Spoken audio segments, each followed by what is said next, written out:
The exit poll shows Labour on 410 seats, the Conservatives on just 131, the Liberal Democrats on 61.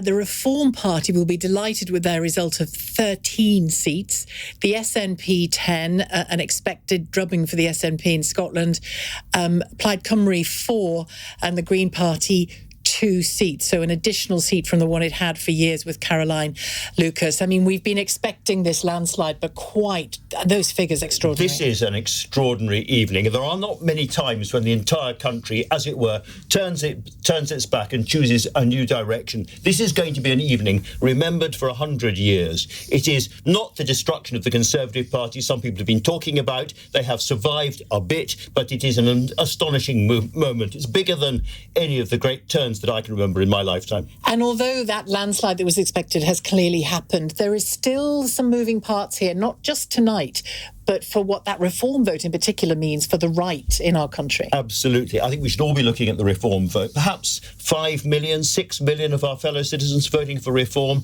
and many more MPs for reform at Nigel Farage's back than we had expected. I think it's going to be a very, very uncertain evening. I think a lot of counts are going to be within a few hundred votes, really knife-edge contests. So you've got to keep listening, you've got to keep watching, because there's going to be a lot of thrills, spills, surprises, and unexpected tumblings down. Absolutely. And we're here till 5 o'clock in the morning, holding your hand throughout it all. We'll speak to you later on the usual numbers, 0345 6060 973. But with us here in the studio and helping to guide us through the night are the news agents, Jon Sopel and Lewis Goodall, bringing us their insight and analysis as all the results come in. And Jon, you have covered a few of these.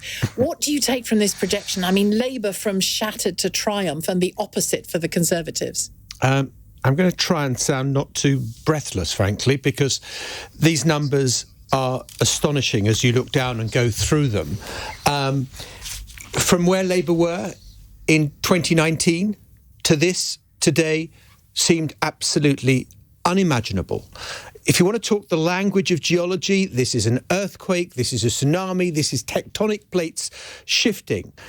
And for the Conservative Party, an absolute catastrophe when people were talking in 2019 about the Conservatives and Boris Johnson being there for a generation. And in my lifetime, I mean, there were the landslide wins for Labour in 1966. There was Thatcher's landslide in 83.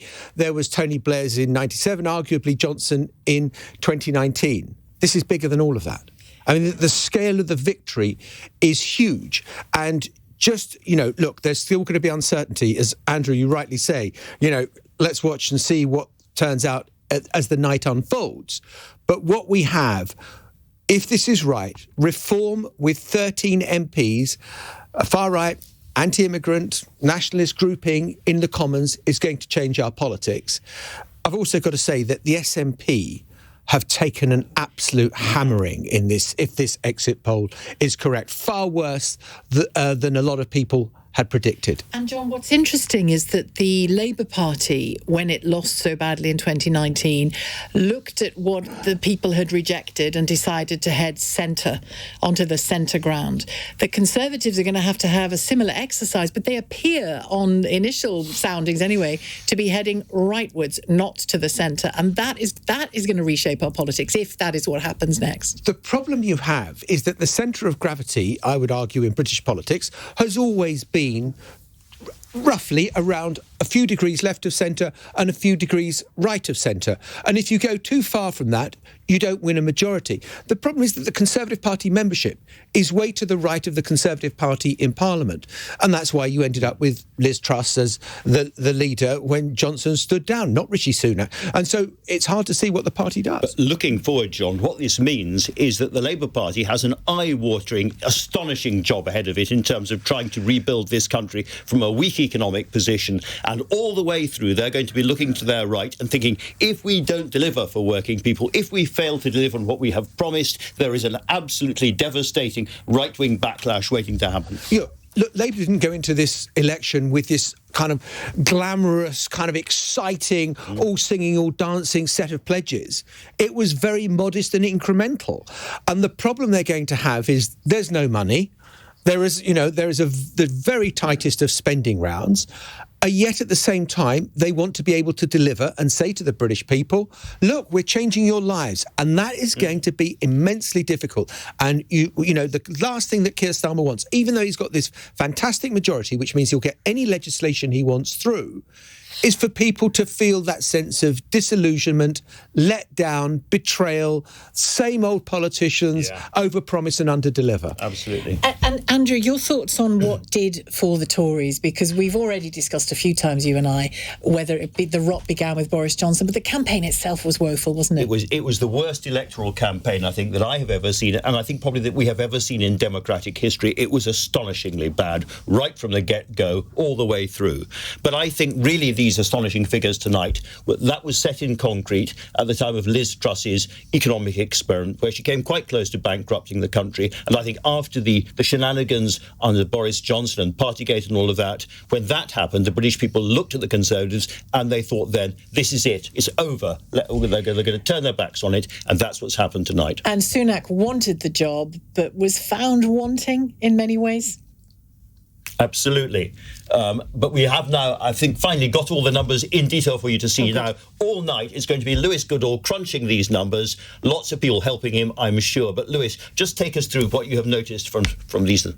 Well, Andrew, we're going to run out of superlatives tonight quite quickly, aren't we? But this is an astounding result in the sense of we've got to consider where we're coming from. Labour is at 410 seats, according to this exit poll. And, of course, this exit poll, we can discuss exactly what the exit poll is in a moment.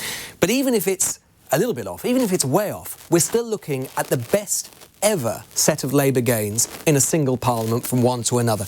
Remember, Labour were barely on 200 seats in 2019. They're now at 410. That is just shy of Labour's great landslide of 1997 with Tony Blair. If the exit poll is just a little bit off, then it's entirely possible it could still improve further. Conservatives at 131, that means that they are at their worst performance in their history, worse than their performance in 1906, in the great Liberal landslide of 1906. The Conservative Party has never been weaker in Parliament than it will be in this upcoming Parliament. Lewis, can I ask you a very straightforward question, a difficult one perhaps? What exactly is an exit poll? And given what we know so far, can we trust this? The exit poll, Andrew, this is the first time that we're dealing with real votes in real places. Right up to now, we've just been talking about MRP polls, increasingly sophisticated polls, but this is the first time that we are dealing with actually how people have voted, i.e. there is a whole set of people, very clever statisticians, psephologists we call them, who are standing outside voting stations across the country in key places and saying, how have you voted? And then they use quite a few, small number of those, and they use those results to extrapolate outwards to get to this result by comparing their results in the previous exit poll data, in this case of 2019. So if you're a Conservative and you're sat at home thinking, well, this could be wrong, well, yeah, it could be wrong. It could be a little bit wrong. But this methodology has become more and more sophisticated over time. So if you look back to 2019, 17, 15 and before, it is generally more or less on the money. And it would have to be out by a factor. I mean, basically, we might as well forget doing exit polls. If this is wrong, it would have to be sufficiently wrong in order for the Conservatives, even if they gained an extra, 30 or 40 seats or whatever, then they would still be way behind. They would still be in their sort of 1997 kind of levels. And can I just point out that before we hear from our reporters, which I know we're going to do in just a second, the discipline that we've seen from the Labour Party in the campaign is still very evident. Angela Rayner has just described that exit poll as encouraging.